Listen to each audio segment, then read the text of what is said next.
এই যে পুরো 1.5-2 কিলো রাস্তা টান দিলে উঠে যায়, আপনি বলেন ক্লোজিং করে দিবেন, আপনাদের ক্ষমতা এতটুকুই। এখন এটার ক্ষতিপূরণ দিবে কি? এটা তো দিচ্ছেন 15 দিন আগে, আর আজকে যে কাজ করতেছেন এটা তো হয় না।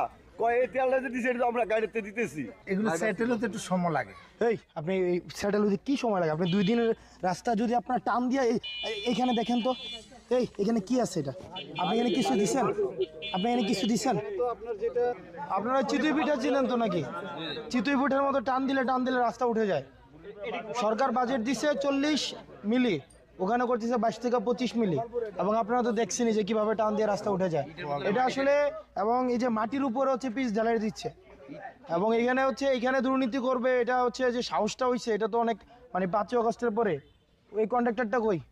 এই সিরাজগঞ্জের ওই লোক কই? এই যে ওনারা সরকারি কর্মকর্তা, এখানে রাস্তার অবস্থা কেন?